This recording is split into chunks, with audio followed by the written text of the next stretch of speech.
Joining me now, I could not be more honored to talk to Abraham Enriquez about this. He's the president of Bienvenido, which helps organize Hispanic voters around conservative values. Abraham, thank you so much for joining me. What am I getting wrong? Well, look, great to be with you. Thank you for the invitation. This is a very, very important issue that I think we need to talk about leading up to the midterms. But I want to start with a little bit of perspective. Just a year ago, President Trump won the largest share of Hispanic voters for any Republican candidate. I was honored to play a pretty small role in that. But I can tell you this, that support has not vanished. It's there. And these polls that are coming out talking about Hispanic voters as they pertain to immigration, a lot of it is actually built on tiny Latino subsamples, right? Barely maybe even 100 people. You can actually flip a coin and get a little bit more reliable numbers on this issue. What you're not seeing right now is that this really almost has nothing to do with immigration.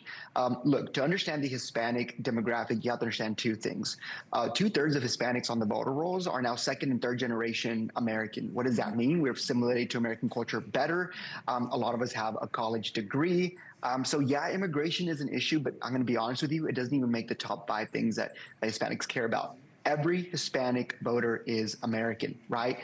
We care about the economy. That issue matters the most. Illegal immigration touches economy in the way that it burdens our Hispanic communities across this country more so than any other demographic.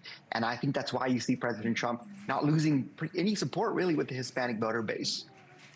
That's so interesting. So what you're saying is this mass hysteria that we saw after the Democrats won big a couple weeks ago in New Jersey and Virginia to where Hispanic voters flipped for the Democrats is not indicative of larger national trends that should be worrying the GOP? Yeah, look, I think that when Democrats are trying to woke-splain, why President Trump or the Republican Party isn't doing things fast enough, I understand that many Hispanics on the ground in the communities that we talk to, they don't want to return to President Otto Penn's border chaos, right?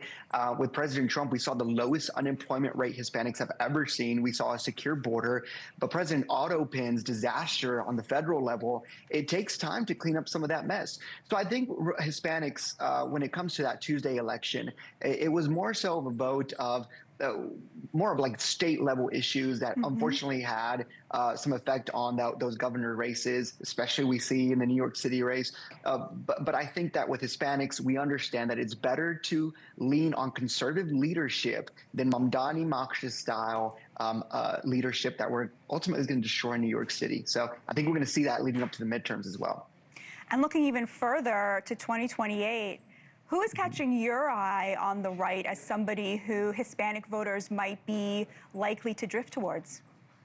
You know, a lot of Republican leadership, kind of that old guard, say, we can probably take a breath out after President Trump leaves the White House. I actually think it gets a little bit more tricky. We know that when President Trump's not on the ballot, Republicans don't do such a hot job of getting that coalition that he built.